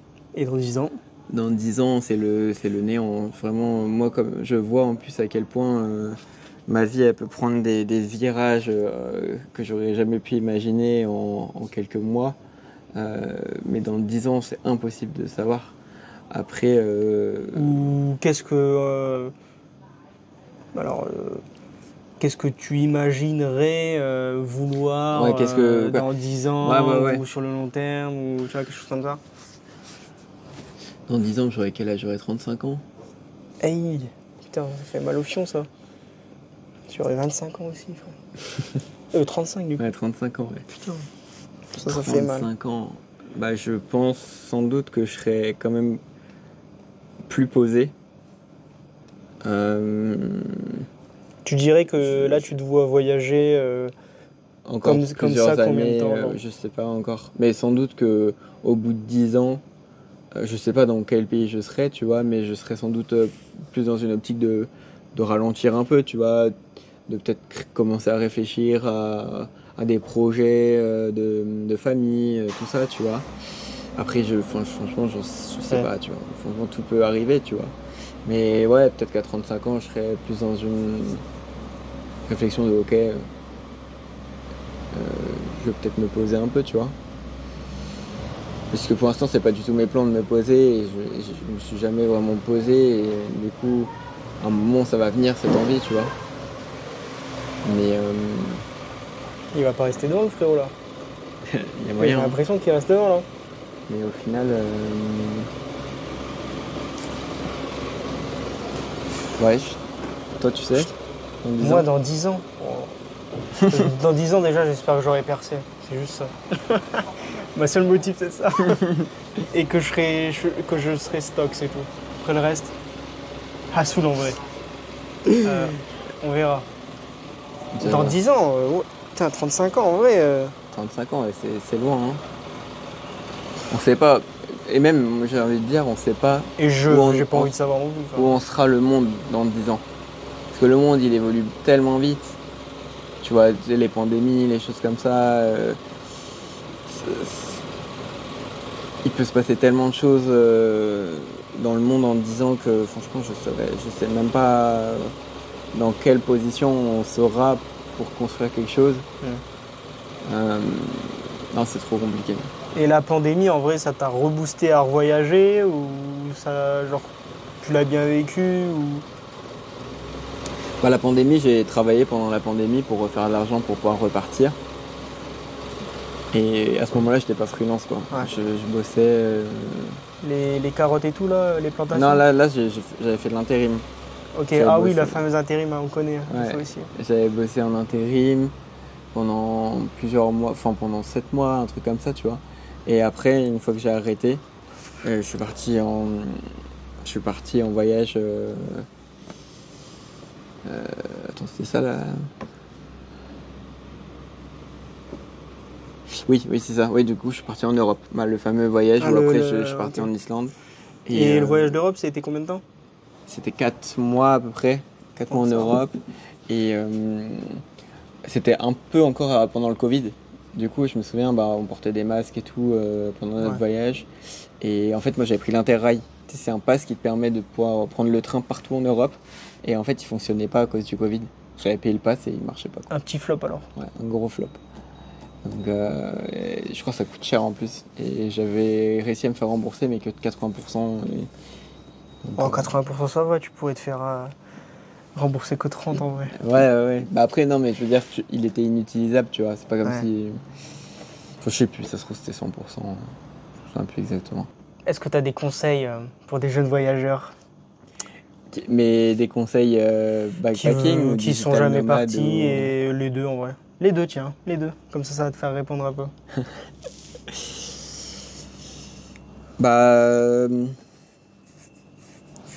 Déjà, backpacking, le conseil que je donnerais, en fait, c'est de pas trop réfléchir. C'est de pas réfléchir du tout, même.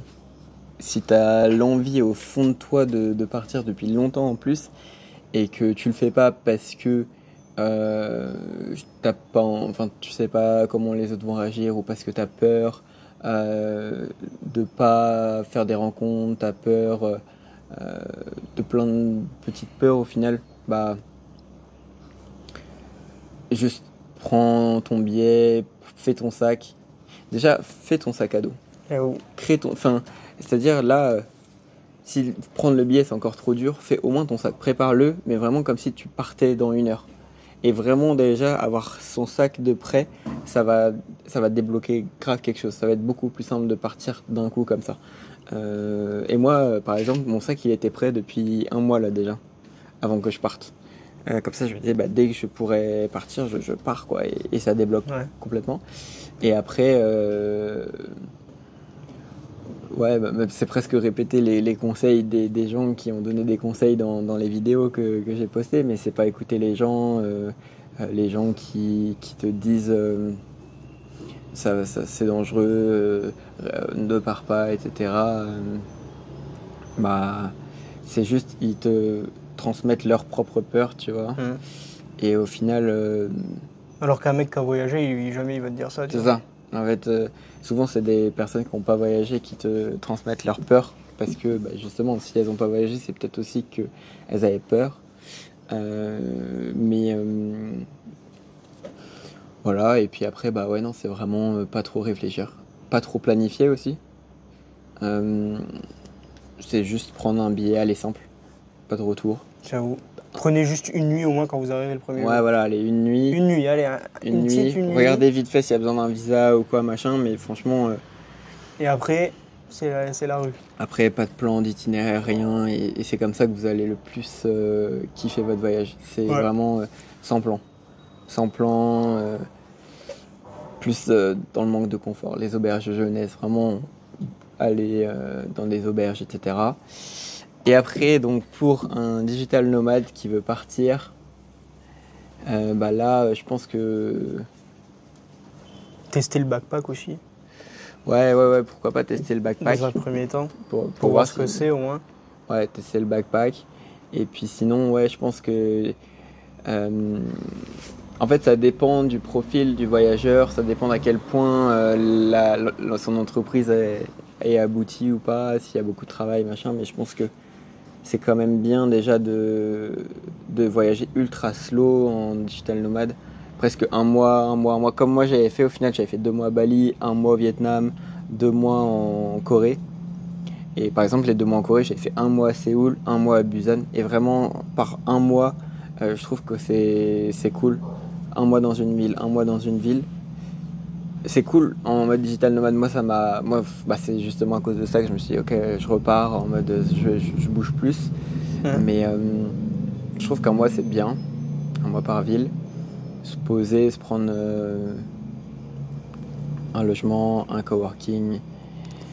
Mais après, là, c'est plus expliquer comment le faire. Peut-être, je sais pas si c'était ça la question. Mais ouais, là, c'est plus...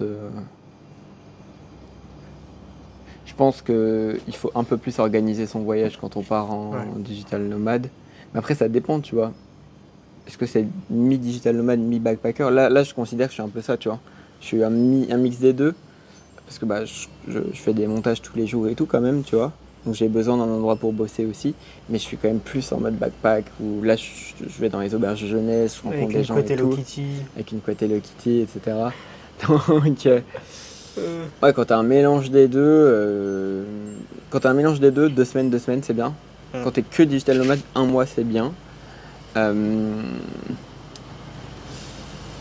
Quand t'es full digital nomade, franchement, juste prends un hôtel et essaye de rencontrer des gens dans les coworking, des collègues, des gens qui font aussi la même chose que toi. Moi, j'ai pas réussi. Mais... Puis après, vous allez le sentir en fait. Si vous êtes plus une âme d'explorateur, de backpacker, bah, vous allez vous rendre compte que vous avez besoin en fait de faire un mix des deux peut-être. Ouais. Voilà. Ok. Ta pire et meilleure expérience en voyage? Il est chaud. Eh chef, il y a que 10 questions. Après, c'est roue libre. Là, on arrive au bout là. Okay. Mais celle-là, tu l'avais notée ou Oui, je l'avais notée celle-là. Ma pire expérience de voyage, je pense que c'est la fois où j'étais en Malaisie. C'était il y a 4 ans. Et en gros, j'étais parti visiter un temple, tu vois. Et très bien, une bonne visite, j'étais tout seul. Et après, tu sais, j'avais une application qui s'appelle Maps.me. Ouais. Donc en gros, ça permet d'avoir une carte hors ligne. Et tu as des spots un peu secrets que les gens peuvent mettre sur Maps.me. Et j'ai vu en fait que derrière le temple, il y avait un lac, Secret Lake, je sais pas quoi. Je me suis dit, oh trop bien, je vais faire ça, tu vois. Et donc je commence à suivre l'itinéraire. Et là, je me sens que j'ai vu un gros panneau, attention aux chiens, etc. Mais moi, je me suis dit, bon, c'est pas la première fois que j'ai un panneau attention aux chiens, je continue ma route, tu vois. Et là, je commence à entendre des aboiements, un peu vénères, tu vois, mais je me suis dit, bon, écoute, tu sais, quand moi j'avais l'habitude que de la France avant, et je me suis dit, bon, des attentions aux chiens, des aboiements et tout, ça existe. Et en fait, à un moment, je vois le chien, il était dans un jardin, il y avait une clôture, il saute au-dessus de la clôture et commence à me courser, tu vois. Et là, je comprends pas, machin. Et je commence à reculer doucement. Et là, je vois en fait, il y a tous ses potes, parce qu'il y avait beaucoup de chiens, qui commencent à courir. Et d'un coup, il y a une meute de chiens. Et je pense qu'ils étaient 5, 6, tu vois, de chiens errants, qui commencent à me foncer dessus, tu vois, je les vois au loin. Je commence à tracer la plus grosse course de ma vie et je me suis dit, mais s'il me croque, je suis mort. En plus, j'avais trop peur d'avoir la rage ou quoi, tu vois. Et même, il y a plein d'histoires, tu vois, et ça, je l'ai lu après, vraiment de chiens qui te croquent tellement que bah, tu te vides de. Tu vois. Alors, vraiment, je me suis dit, mais C'est la fin. c'est chaud. Et en fait, ce qui m'a sauvé, c'est que il y a un camion, pendant que je courais, tu vois, tout seul, il y a un camion qui arrivait en contresens et qui a fait peur aux chiens, en fait. Mais sinon, je sais pas si on va courser jusqu'au bout ou quoi. Mais ouais, franchement, ça m'a fait trop peur ce truc. Et depuis, en fait, j'ai un peu plus peur des chiens. Avant, je me disais, ah, c'est bizarre. Avant, j'avais pas peur des chiens, quoi. Et maintenant, ouais, un peu plus. Tu vois, quand il y a des chiens errants, je préfère changer de trottoir, quoi. Donc là, quand il y en avait deux, là, t'étais pas confiant. Ouais, j'aime pas trop, tu vois. Mais ouais, je pense que ça, c'est une de mes pires expériences. Ça m'a bien marqué, quoi. Et la meilleure expérience de voyage,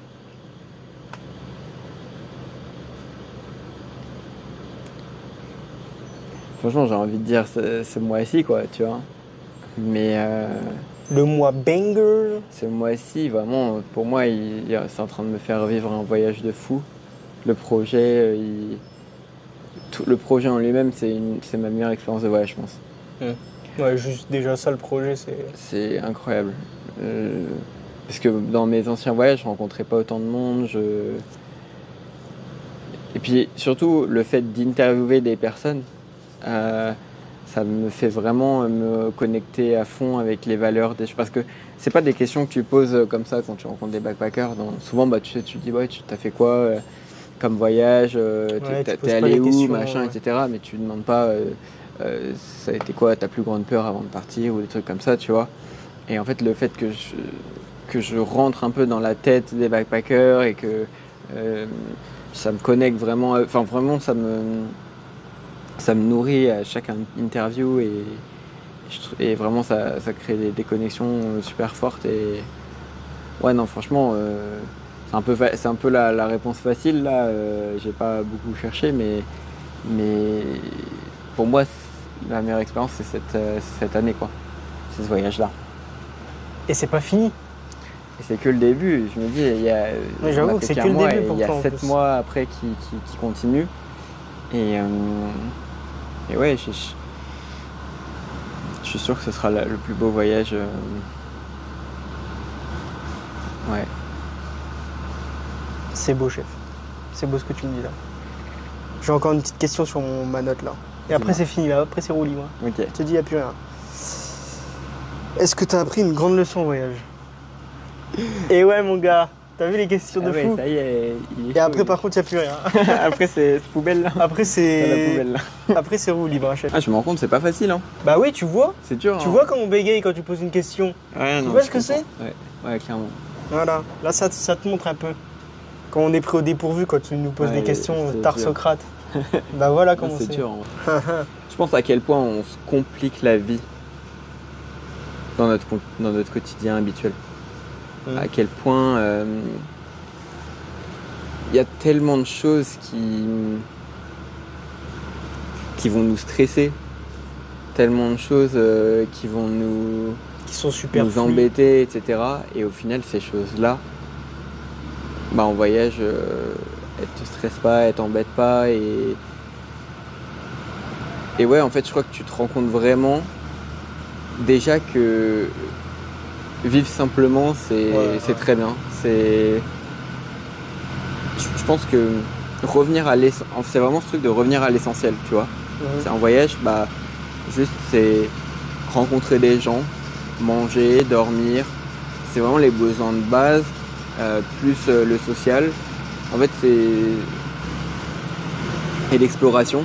C'est vraiment en fait les besoins primaire de l'homme. Non, mais oui, voilà, c'est vraiment, on revient un peu, j'espère que les micros ils vont tenir, mais on revient un peu à comment on vivait il y a 10 000 ans, enfin même plus, tu vois. Team, j'ai appuyé sur le bouton car je suis un gros con, c'est bon pour vous? Voilà, allez, je vous embrasse, vous n'aurez pas la fin de sa question. Du coup, je vais faire un peu de montage. Chez à moi. Là, ça y est, il n'y a plus de questions, c'est roue libre. Et du coup, je sais plus ce que tu voulais dire. Non, bah écoute, moi je voulais te poser une question, Ok. Tu penses quoi du CAC 40? par exemple. Ok, j'ai pas d'avis. Non, bah, Oh là, c'est calme d'un coup là.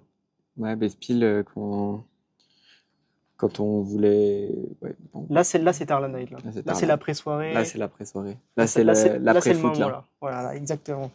Euh, Toi, qu'est-ce que ça t'a fait, toi, le mois de voyage, par rapport à ton métier, par rapport à ta vie, Tu m'as reposé une question. Qu'est-ce que ça m'a fait? et par rapport à ton métier déjà, pour pas qu'on repasse sur mes questions. Bah déjà, surtout le fait de moins travailler. Je pense que quand je vais rentrer en France, je vais plus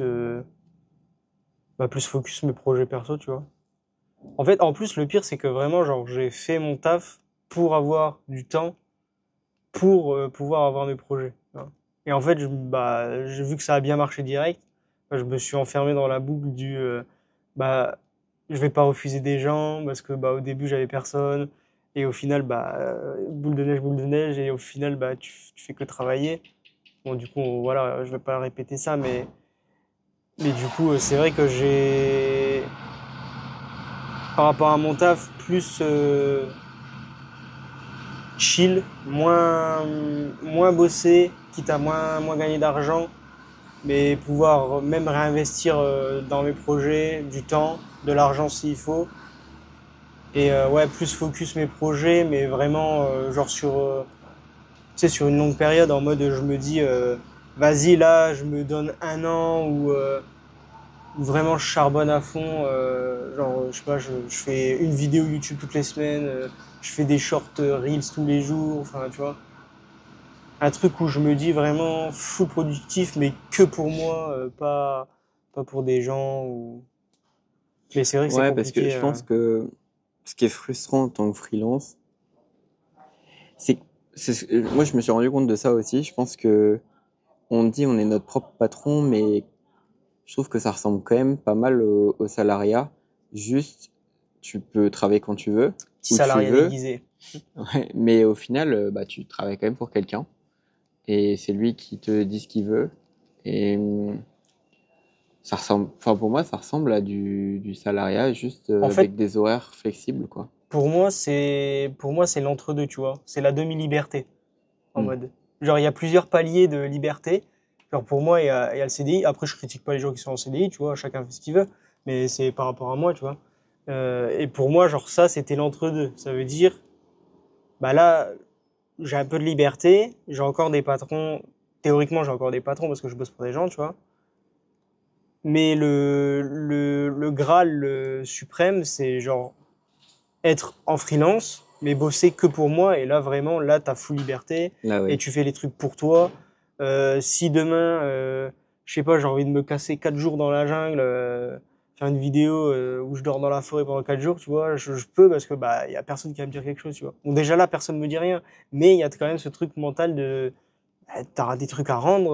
En fait, Et c'est pas pour toi, genre, c'est pour des gens, donc t'as forcément c'est des ça. comptes à rendre, quoi. Et donc, et au final, bah, soit ça te plaît au final et tu te vois toute ta vie, tu vas bosser pour le projet des autres au final.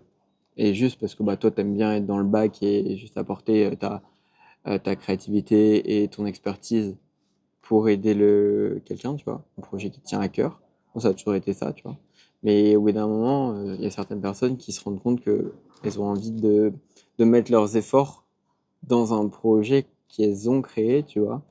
Parce que, tu sais, des fois, quand tu mets des efforts toute ta vie dans un projet qui est pas le tien, et si d'un coup, le projet, il y a une coupure, ben, t'as l'impression que tes efforts, T'as rien fait, t'as fait ça pour rien, quoi. ils ont pas servi à quelque chose qui, toi, sur le long terme, Ouais. pourrait servir, tu vois.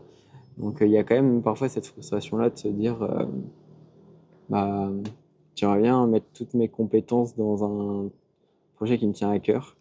Et c'est vrai que pour moi, c'est le dernier seuil de liberté, c'est de pouvoir faire ce que tu as en tête et que ça te fasse vivre en fait. Imaginons, je sais pas, t'es youtubeur et tu te dis, vas-y, bah demain, je vais goûter tel resto ou je vais aller faire 4 jours dans la jungle. C'est mon métier. Ouais. C'est mon métier de faire ce que j'ai en tête. Ce que j'ai envie. Et ça, c'est fou. Ouais, pour moi, c'est le truc à. Bah, c'est le next step, en fait. Là, je suis dans un entre-deux. Mm. Toi, tu as un bon pied dans le dernier. Moi, j'ai pas encore de pied dedans parce que bah, je dois encore charbonner, trouver. Enfin, j'ai tout un truc, une réflexion à faire sur ce que je veux faire. Parce qu'en plus, bah, moi, c'est plein d'idées dans tous les sens et tout. Du coup, c'est vrai que c'est compliqué. Du coup, faut que je trouve vers où je veux aller et tout. Mais du coup, ouais, c'est vrai que l'entre-deux, pour l'instant, c'est bien parce que bah, du coup, t'as quand même cette liberté en plus que les gens en CDI, par exemple, n'ont pas. Mais c'est vrai que le next step, c'est clairement ça que je vise et ça, de toute façon, dès que je me suis lancé en auto-entreprise, c'était ça que je voulais focus dans tous les cas. Ouais. Mais je pense que c'est grâce à l'entre-deux aussi qu'il y a cette transition. Tu vois, si j'étais pas passé par ces 2 ans de freelance, je me serais jamais senti capable de créer mon propre projet, tu vois. Ouais. Parce que le freelancing, ça te débloque pas mal de choses en toi. Et puis bah, ça te fait bosser des compétences qui après peuvent te servir dans ton propre projet, tu vois. Donc ça a été une étape essentielle et obligatoire pour moi ces 2 ans. Et après, bah, enfin, je dis ça, tu vois. Après, peut-être que je vais repartir en freelance parce que je préfère, tu vois. Mais pour l'instant, ouais, j'ai vraiment envie de continuer à développer le projet, l'aventure nomade. Je vois. Mais ok, donc ouais, c'est ça que toi, Ah t'as oui, appris, quoi. moi, Toi, c'est marrant parce que j'ai l'impression tu vois, tu es en train de vivre ce que j'ai vécu avec un ouais. petit décalage, tu vois. Et, euh, et du coup, je vois exactement dans quelle phase t'es. Et ouais, ça veut dire que dans quelques mois, tu vas shifter. Chef, ça va lâcher tous les clients. Je vais en garder un seul. Je te Avec ma jure, chance, il va me lâcher au bout de 2 mois et je vais me retrouver sans taf. je te jure. Et en vrai, je pense que ça m'arrive. Je serais même pas genre déprimé. Je serais en mode, ah, vas-y là, je me prends un an. Je charbonne de zinzin tous les jours juste pour ma pomme. Et au moins, j'aurai pas de regrets si ça marche pas, tu vois. Ouais, c'est ça. Je pense que si tu as vraiment envie, c'est un peu comme le voyage solo, mais là, pour le coup, c'est plus la création de contenu. Mais si tu as vraiment envie au fond de toi de porter un message, etc., je pense que c'est une bonne idée de se dire, ok, je me donne un an, mais un an où je donne tout ce que j'ai et je fais Ouais. que ça de ma vie et je vois ce que ça a fait au bout d'un an, quoi. Et je suis sûr que bah un an c'est tellement Il peut se passer tellement de choses. c'est beaucoup un an où tu fais que ça, bah tu verras tout de suite en fait au bout d'un an si c'était vraiment ça que tu avais besoin ou pas. Mais c'est aussi obligé que ça t'apporte quelque chose de bosser pendant un an sur ton projet. Une fois que tu as bien défini ton projet, Ouais, c'est ça, en c'est fait. ligne droite, quoi. Le truc, c'est il faut trouver. C'est ça C'est le le plus plus dur. dur. Moi, ça a été dur de trouver le. Tu vois, j'avais un peu l'axe. Je savais que c'était un peu sur le voyage, mais j'avais pas le format, j'avais pas grand-chose, tu vois. Donc, Parce qu'en plus, moi, je fais tellement de trucs différents et tout. Alors, va trouver un truc spécial à faire pour justement lancer le truc. Genre, c'est vraiment compliqué, hein. En plus, je me lance dans un univers où il y a vraiment, enfin, une panel de personnes de tous les horizons, de tous les contenus. Genre, vraiment, je me lance dans le truc où il y a tout, genre. Il y a tous les contenus. Dans le divertissement, il y a tout et n'importe quoi, genre. Et du ouais, coup, pour trouver quelque chose, mais t'es sur une voie, là. c'est hard en vrai. T'es sur une voie, en vrai. Et du coup, ouais. Là, c'est full réflexion sur quoi faire. Je sais un peu le style et tout que je veux faire, mais il faut que je trouve encore, bah, surtout le type de vidéo et tout qui fera que ça marche, quoi.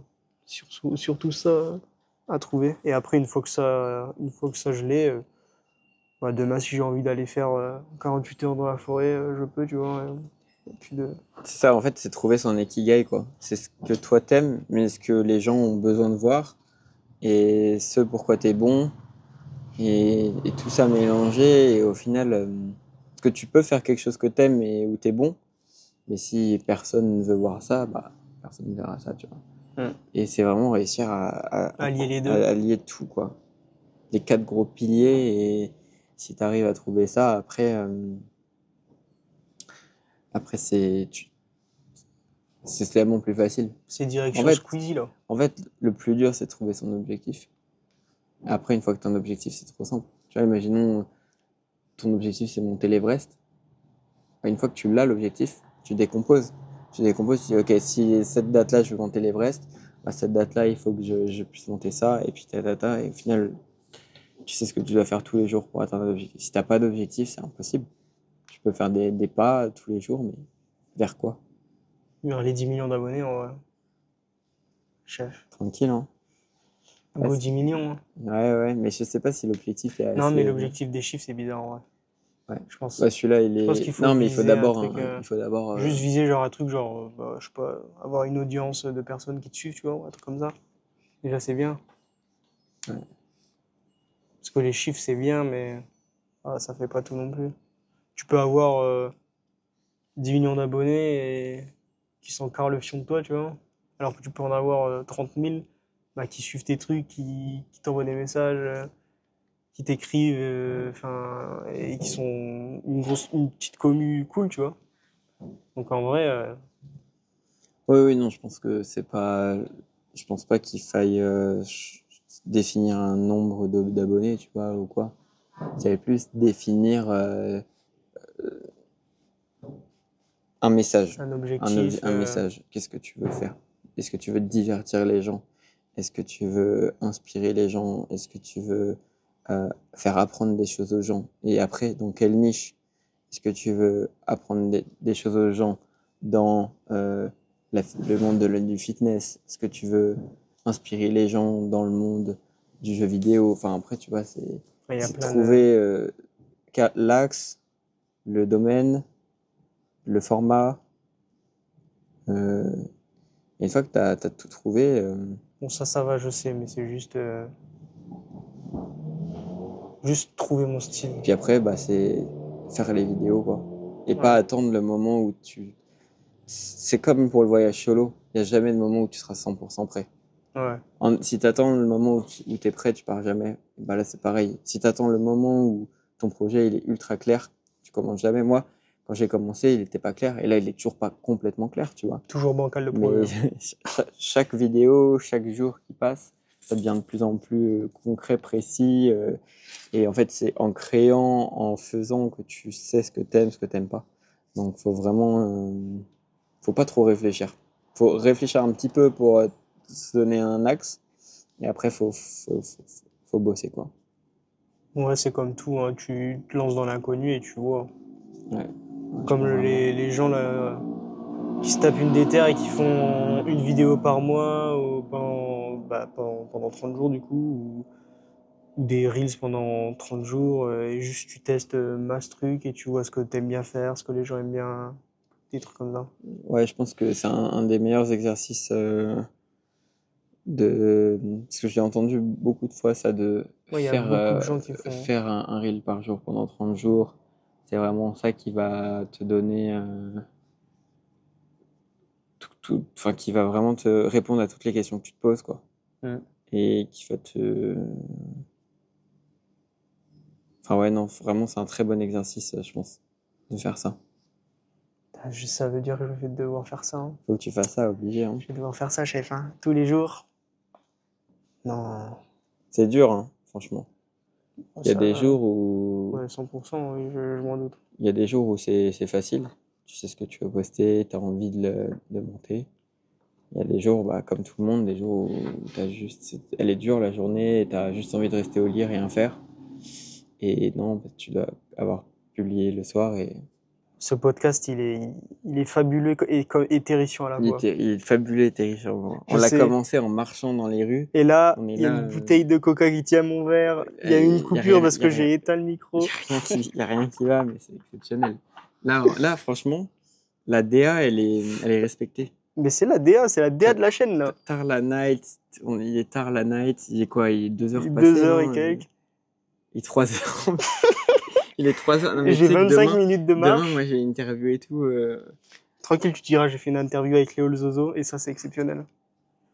3 heures du mat. Ah, Je dois check out à midi, en plus, moi. Est-ce que tu préfères te réincarner dans ta vie en sachant tout ce que tu as vécu, et du coup refaire toute ta vie. Tu refais exactement toute tu la même. refais ta vie, bah après tu fais ce que tu veux et tu sais ce qui va t'arriver si tu fais tel ou tel Ok, choix. ouais. Mais tu peux changer tes choix. Et tu peux changer.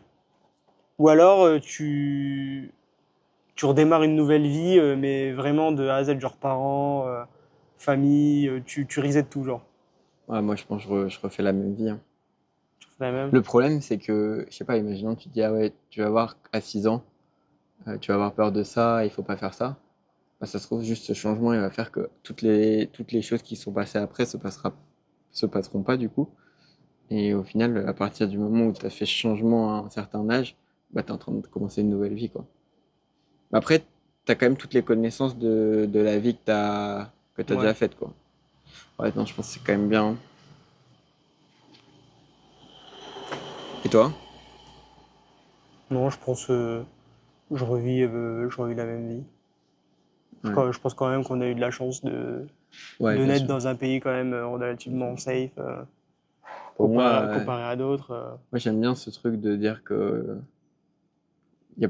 il y a, je sais plus combien c'est le pourcentage, mais 60% de chance déjà. Tu sais, imaginons avoir réussi dans un domaine, et il y a genre 60% de chance, tu vois.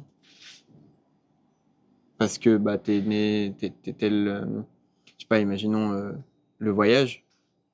C'est compliqué, tu vois. C'est une question qui est compliquée, mais souvent, il y a cette notion de chance, tu vois. Et je Oui, pense de qu'elle pouvoir existe au voyager, oui. final. Elle existe, mais par contre, tu peux quand même toujours la provoquer. Et pour moi, je pense juste que on n'a pas mis le mot chance au bon endroit. Tu vois, t'as la chance d'avoir un passeport français, t'as la chance d'être en bonne santé, t'as la chance, etc., qui font que tu peux partir. Ce qui représente une grosse partie de chance par rapport à la population mondiale. Mais au final, on a tous, enfin, il y a des personnes qui ont cette même base de chance, Le même package, ouais. mais qui te disent quand même que tu as de la chance, alors qu'ils pourraient aussi le faire. Et c'est là il y a un changement du coup. Du coup, je pense qu'on a quand même tous de la chance, mais qu'il y a une autre partie de chance qui, elle, est plus liée à nos actions. Au final, du coup, on peut pas dire qu'on n'a pas de chance et que c'est que du travail. Mm. Mais il y a quand même une partie de cette chance que tu peux provoquer quand même. Voilà. C'est beau ce que tu dis. Écoutez, jeunes gens, c'est la fin de ce premier épisode de Tarla Night. J'espère que ça vous a plu. C'est bien freestyle, bien la DA de la chaîne qui a toujours eu ça là-dessus. Ce sera toujours le cas. Sauf quand je vais me professionnaliser, mais il y aura toujours ce côté zinzolin où rien ne va. Et c'est ça, ce petit truc, on va le garder quand même dans les vidéos parce que c'est drôle. Mais voilà, fin de ce premier épisode. Un petit invité bien sympa. On l'embrasse, on met son Insta en description. Bientôt, il aura les 100 000 abonnés. Il fera des collabs avec Decathlon.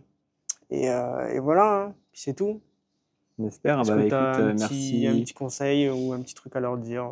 Bah, déjà, merci beaucoup pour l'invitation. C'est un honneur d'être le premier invité sur ton podcast. Bien sûr.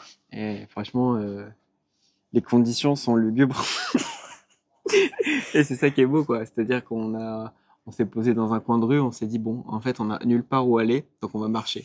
On va faire le Exactement. podcast en marchant. Et après, on a trouvé une petite table qui traînait dans un coin, on s'est dit, bon, on va s'installer parce que ça fait mal au bras. Exactement. Parce Mais que là, la il y a tendinite, elle est là. il y avait rien de prévu, quoi. On s'est jamais dit, on va s'installer là ou quoi. C'est juste. Et c'est ça que j'aime bien. C'est vraiment un podcast nature, quoi. Et au final, ça rejoint un peu mon projet que je veux vraiment nature, quoi. Donc moi, j'aime bien ce concept. Donc t'aimes bien la DA. J'aime bien la DA. Continue comme ça. Et j'espère que les prochains épisodes, ils seront encore, ils seront dans le même délire, tu vois.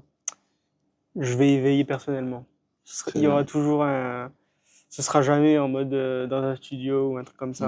Voilà. Ce sera Toujours au téléphone. toujours au téléphone, bien lugubre dans des coins sombres, Avec voilà, moi j'ai quoi avec des fleurs au-dessus, des bambous des moustiques. On s'est fait détruire en plus.